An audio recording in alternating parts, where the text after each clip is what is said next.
Hi everybody, my name's Sarah. This is going to be my first YouTube video, obviously, so welcome to my channel if you start watching. Today I thought I would make a video about pregnancy and labor. And the reason why is because I recently just had a child. So I figured I was, obviously okay to talk about it. And kind of just give you the inside scoop and my experience, and hopefully it'll help you out a little bit if you're pregnant right now, or even if you've already had a child. I hope you watch this and I hope you share your story with me, because I would love to hear about it, because obviously everyone's experience is different. So if you're interested about pregnancy and labor, then please keep watching. Okay, so the first thing I want to talk about is like how obviously I got pregnant, which duh, how you get pregnant, everyone knows, but I just mean that how everything kind of happened for me. And sorry if I keep looking over here, my camera's actually over here, but I'm trying to look at myself so I don't like look stupid, I guess. But anyways, so me and my husband obviously decided that we were, ready for a child, ready to start a family. So we started trying, we were praying about it, and I thought that I would get pregnant really easily for some reason. I don't know why I thought that, I just thought that. I had been on birth control for ever since I was 14, 15 years old, because I do have endometriosis, and that really helped with when that time of the month came. And then I ended up having to have surgery for my endometriosis, which helped tremendously, except for this previous last year, I noticed it started really coming back really strong. I started having awful cramps. But we're not talking about that. We're talking about pregnancy and labor.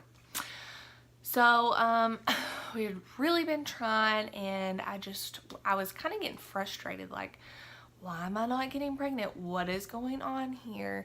And my mother told me, she said, stop thinking about it, stop trying so hard, and you'll get pregnant.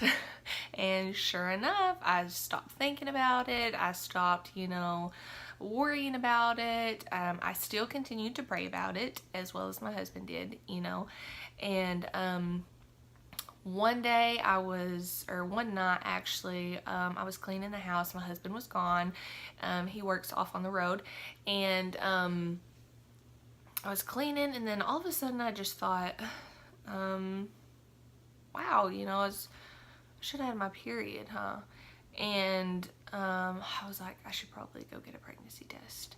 And so I ran to Walmart, come back, took the test, and sure enough, we were pregnant. And I was like, this is not real. This has to be fake. Like, what? So I went back to Walmart, got like 2 or 3 more tests, and I took one again and it said pregnant again. And then the next morning I took it again, because I was just like, is this thing, like, is this real? Is this happening? Are these things like flopping on me over here? What's going on? I wish I could have waited and told my husband in person, but I was so ecstatic, and I knew that I would have been acting weird, and he would have been like, what's going on? And I would have had to tell him anyways. So I actually, he was working nights right then, so he had woke up, and I FaceTimed him, and I held up the little stick thing, and it was great. It was great. Before I found out that I was pregnant, I noticed that I was so exhausted. I mean, I wanted to sleep all the time. And I was like, what is going on? I just thought that I was probably getting sick or something. I really didn't know. And so I found out I was pregnant, and then I went to the clinic, obviously, just to confirm it, to make sure. And they said I was about I think about 6 weeks pregnant. Yeah, I think so. And sorry, there's been so much happening, I really can't remember, but I'm pretty sure it was 6. So I called the hospital, not the hospital, but the OB's office, OBGYN, whatever, and I set up an appointment with an OB, and we went. It was like, I think it was late November, early December, and turns out I was actually 8 weeks pregnant. And so they were saying I was further along because they obviously did like a vaginal scan or whatever, ultrasound, I guess you could say. And we got to hear the baby's heartbeat, and then it was actually surreal then. It was, I don't know if that's the right word. It was very real, is what I mean to say. But okay, so let's talk about the first trimester. I continued to stay super, super tired. It was like I was running a marathon each and every day. I was exhausted. And then came the cramps. A lot of people were telling me, these are implantation cramps, or and they were like, it's just kind of a mild cramp or whatever. And I was just, sorry, I got a text message. Sorry. Anyways, so I was like, these are not mild cramps. I know all about cramps because of the whole endometriosis thing. So I was fully prepared for that. These were, and I don't know if it was just because my body was reacting different. I don't know if it was something else, and maybe they just didn't know. But these cramps were absolutely the worst pain I think I've ever had in my entire life. And I would rather give birth 5-10 more times than have these cramps.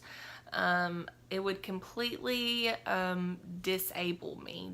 I would just want to roll up in a ball and I would just bawl and cry, and it was awful. And I'm just gonna be real, it was a feeling of, I didn't know if I had to throw up, I didn't know if I had to pee, I didn't know if I had to poop. It was awful. So finally, when those went away, thank the dear Lord, then I started kind of getting nauseous.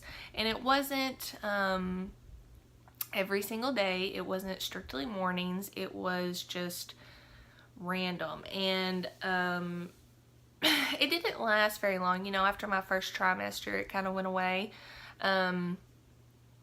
It was... And people that experience the whole nausea when pregnant, they kind of know what I'm talking about. It's a different sick feeling than if you were to get the flu or something. It's awful. It's just, I've never been that nauseous in my whole entire life. And you just kind of eat and drink whatever makes you happy, whether it's not really good for you or whatever. You just do it because that's what you can tolerate. For me anyways. Salads were really big. Pickles. I didn't really care for, I didn't want meats. I didn't want meats at all. They just grossed me out. And then later in my pregnancy, I started to kind of eating more meats. And I used to love chili. I hated chili when I was pregnant. Spaghetti, no, definitely no go. Anything with like, you know, red sauce like pizza or spaghetti or chili or anything tomatoey, the heartburn was real. Okay, let me just tell you. I've never had heartburn like that in my entire life. It was awful. I ended up having to go just to my regular primary care physician, and he actually wrote me a prescription for heartburn medicine, and it helped tremendously, except for like the later part of my pregnancy, and nothing really satisfied it. I mean, it would get so bad that I would throw up, and it was, ugh, it was disgusting, really. And then as soon as I had him, it instantly went away. Like, I had my, you know, after delivery meal or whatever you want to call it, and I didn't have any trouble at all, and it was great. It's so weird how your body works, and so amazing, actually. Let's talk about swelling. Swelling, I ended up having preeclampsia. I swelled up like a puffer fish. My nose got so big, and I was so terrified that it would never be the same. And my feet were huge, my legs, my face, everything was just crazy. And I ended up having to do like a 24-hour urine test where you bring the thing home and you have to pee in it every single time. That sucks. And I did end up having preeclampsia because, you know, the high blood pressure, my blood pressure started, you know, spiking, and it sucked, really. And pretty much how my doctor described it was, you know, it's not time for you to be done being pregnant, but your body is saying, I'm done being pregnant. Pretty much, that's what he said. Luckily, we had a healthy baby. We didn't have any issues with that, thankfully, because I know that some people with preeclampsia and the high blood pressure, it really affects the baby, obviously, and you know, that's their main concern, and as well it should be, baby and mom. Okay, let's talk about what changes your body makes when you're pregnant. Obviously, you get a big belly. Well, not all women. I've seen people that are 7 months pregnant and you can't even tell that they're pregnant, and I'm just like, holy cow, that is amazing. Like, that really is amazing. Really. I wish that would have been me. Unfortunately, it was not, because I got the stretch marks and the whole 9 yards. I tried the bio oil, the lotion, the coconut, I mean everything, and from what I understand, it's mainly genetics. So whether you try everything, spend $1,000, spend $12, if you're gonna get them, you're gonna get them. It's really not a big deal to me. Some women I know, it really bothers them, and of course to an extent it bothers me, but it's not like where I get upset about it or anything, and hopefully that's the case for you guys, because at the end of the day, we're beautiful in every single way, and it's just a reminder of, you know, what was inside of your belly. I mean, how exciting is that you had a human being inside of you, and it's amazing. And other than the stretch marks and the swelling, of course, I'm a very dry person, like skin wise, and I became so oily. It was disgusting. I had to wash my hair every single day because it was just a grease pit. My face, especially around this area, I mean, I just had to keep blotting it if I was wearing makeup, because it was just non-stop greasy, oily, and I was just like, this is so weird. Like, I never thought that, I'm not having a good hair day, that that would happen. I don't know. I never really thought about it. And then of course, after I gave labor, it went away. Crazy, but it did. Thankfully, because I just wasn't about all that.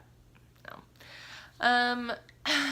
Sorry, I have my little notes here to help me keep on track, hopefully. So then, you know, about 6-7 months, you know, the walking when you're pregnant, because you're just so huge and you're wobbling around. Well, I was huge anyways.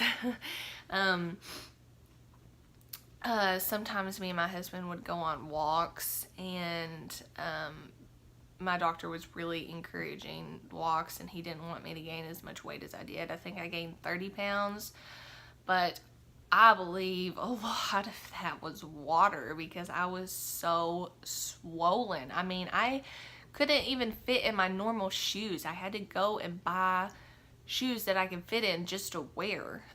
It was terrible. But anyways, back to the whole walking thing.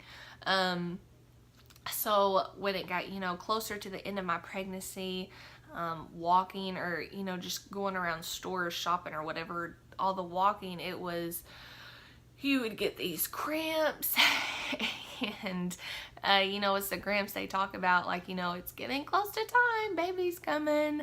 And it was the cramps that just kind of take your breath away. And I can't really describe the cramp to where you would understand what I'm really talking about, because even when I was trying to figure out what they felt like before being pregnant or before I was having those cramps, I couldn't really understand it myself. You just have to kind of experience it to know what I'm talking about, and I'm sure the ones who have experienced, they know exactly what I'm talking about.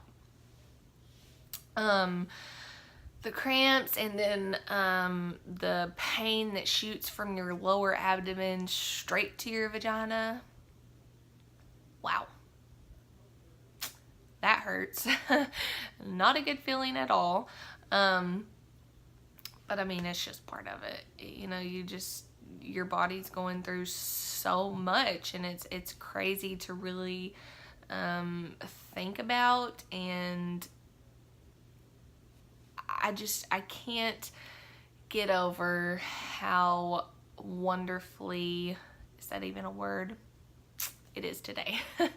God made our bodies, and how, I don't know, your mind just can't even really fathom it, right? I don't know. It's crazy, and it's crazy to see how women just bounce back after, you know, having that human inside of your belly. It's wonderful, okay? And I'll never be able to explain how I truly feel about it, because I can't even put it into words, honestly. Now, when I started getting, you know, the bigger belly, of course, and you just feel miserable. You do.